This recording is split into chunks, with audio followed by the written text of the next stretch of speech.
In this video, we're going to be talking about your stances for tiny tigers and little dragons, and then what we're expecting of those stances. So we have horse stance, front stance, side stance, and back stance.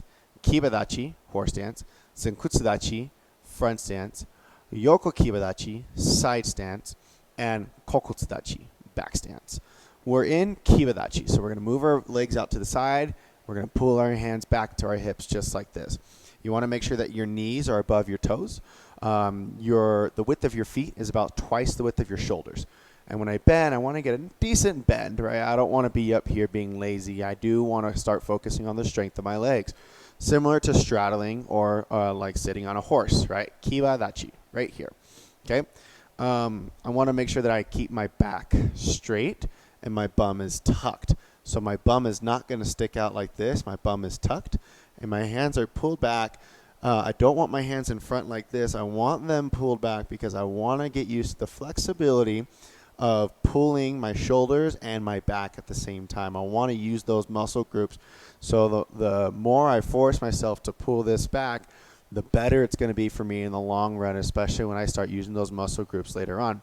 So Kibadachi, horse stance, I pull to the side, just like this. Zenkutsudachi, front stance. If I were to start in Heikodachi, that ready position, right? I'm going to take one foot and I'm just going to slide it straight forward, just like this, okay? So my toes are pointing to the front. I got about 60% of my weight on the front leg and about 40% of my weight on the back leg. I want my front knee bent, and if I were to have my back straight and look down with my head, I only see my big toe. I don't want to see anything more. I want the knee over the foot. I don't want it collapsed, right? So just like this. The back knee doesn't need to be completely straight and hyperextended, but it should be relaxed. It does not need to be super duper bent, right? Because then it's going to break posture. So when I'm right here in my front stance, whether it's here in a fighting position or here in a ready position for combinations, Kihon is what we call it, right? So when I switch my feet, here, just like this, here. From a side view, got toes to the front knee is bent, back knee is, I'd say, relaxed but engaged in the floor, just like this. And what we want the kiddos to do is to keep their belly button straight the whole time when they're in their front stance. We want them to have their toes forward. We don't want their foot to be completely sideways. We want the toes to be as forward as much as possible, especially for young kiddos to start developing ankle development and flexibility. If they're 5 years old, 6 years old, and their foot's all the way out here, they're young enough to be able to start working on that adjustment now. And we want that for their future because then they can have stronger ankles, which is very, very helpful in the future. So this is front stance, Zenkutsudachi. Yoko Kibadachi. It's a sideways horse stance. So I'm going to get in that same type of straddle, but sideways, back straight. And instead of my hands here, my hands are up here, like I'm fighting. So when I switch my feet, just like this. Keep my back straight. My feet are on the same exact line, so both of my heels are on this line right here. My knees are still over my toes. My head is just looking forward toward the front, just like this.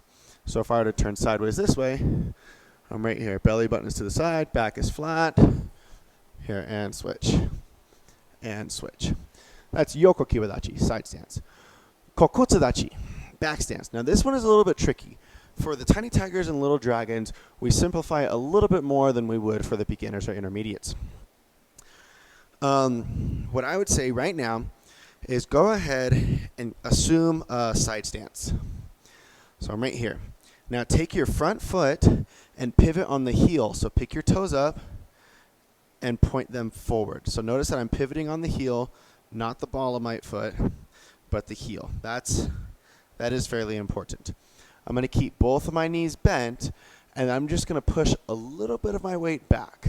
Not to the point where I'm leaning my head back, but as if I'm getting pushed by my ribs back just like this. So I have one foot pointing to the front and the other foot pointing to the side. So when I switch my feet, I look like this. Okay, I'm going to do it in this direction now. So I'm in my side stance. I'm going to take my front foot, point, pivot on the heel of my foot. I have both of my knees bent. My weight's kind of in the middle right now. And now I'm just going to kind of push my weight back just a little bit. The ideal weight distribution of this stance is 70% of my weight on the back leg, 30% on the front leg. And I keep my eyes forward with my belly button turned to the side. So when I switch my feet, I'm here. Notice that my back is flat, my bum is flat. It's not sticking out, right? There's a little joke that we say in karate that there's no butts in karate. And it's just because we constantly want the hips to be engaged. Okay? Those are your stances: horse stance, front stance, side stance, and back stance. Good job, guys.